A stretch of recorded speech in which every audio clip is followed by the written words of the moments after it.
ধন্যবাদ সবাইরে যারা সপ্তম শ্রেণীর অনলাইন ক্লাসে জয়েন করো সবাইকে ধন্যবাদ। এখন আমরা 29 নম্বর অঙ্কটি সমাধান করব। এখানে দেখো লেখা আছে a-b=7 এবং ab সমান 3। তাহলে দেখাও যে a+b² সমান হবে কত? 61। তাহলে এখানে কোনো কাজ নেই, আমাদের প্রথমে লিখতে হবে, দেওয়া আছে বলে দুটি মান লিখতে হবে, এই মানগুলি লিখতে হবে আর এই মানটি লিখতে হবে। এখানে দুটি অংশ, একটি অংশ হচ্ছে একটি অংশ, এই অংশকে আমরা বাম পক্ষ হিসাবে গণ্য করব আর এই অংশকে ডান পক্ষ হিসাবে গণ্য করব। এই অংশের সমাধান দেওয়ার পরে যে উত্তরটা আসবে সেই উত্তরটা হবে এই 61। তাহলে আমি এখানে কিছু তুলে রেখেছি তোমাদের জন্য। এই দেখো দেওয়া আছে যে আমি এখানে তুলেছি -b সমান 7, ab সমান 3, বাম পক্ষ পর্যন্ত আমি লিখে রেখেছি। এই অংশটার মান বের করতে হবে। এখন আমাদের প্রশ্ন হইল কি a+b² সূত্র দুটি, a+b² সূত্র দুটি। একটি হচ্ছে a² + 2ab + b², অন্যটি হচ্ছে a-b² + 4ab। এখানে সম্ভবত একটু ভুল হয়েছে। a+b²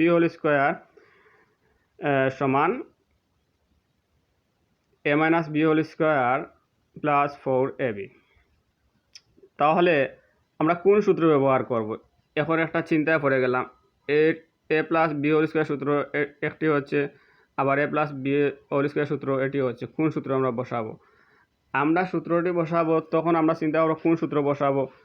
আমাদের যে সূত্রের মধ্যে এই উপাদানগুলো থাকবে, a-b থাকবে যে সূত্রের মধ্যে এবং ab থাকবে, তাহলে আমরা তো a-bর মান বসাবো এবং ab-র মান বসাবো।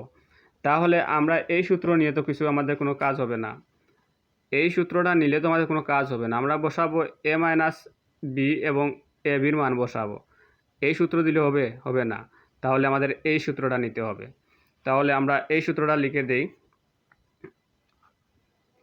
a-b² + 4ab। এখন শুধু খালি মানটি বসিয়ে দিতে হবে। এখানে a-bর মান কত আমরা পেয়েছি? এখানে 7 পেয়েছি।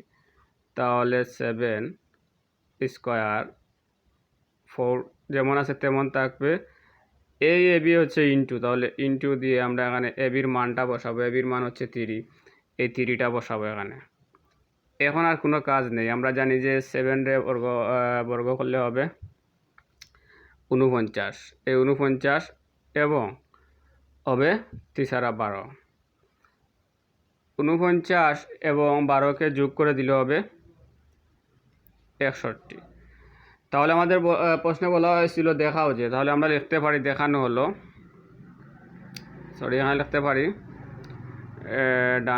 বাম পক্ষ সমান বাম, সুতরাং বাম পক্ষ সমান ডান পক্ষ। এখানে লিখতে পারি দেখানো হলো, এখানে আনসার দেওয়া যাবে না, এখানে লিখতে পারি দেখানো হলো যে আমাদের ডান পক্ষ মান কত ছিল? 61। তাহলে আমাদের এই বাম পক্ষ সমাধান করার পরেও আমাদের আনসারটা 61 হয়ে গেছে। তাহলে এই ছিল মোটামুটি 28 নম্বর অঙ্কটি। এর পরবর্তী অঙ্কটি তোমরা এই 28 নম্বর অঙ্কটি ফলো করে পরবর্তী অঙ্কটি তোমরা সমাধান করো, ঠিকই একই নিয়মে।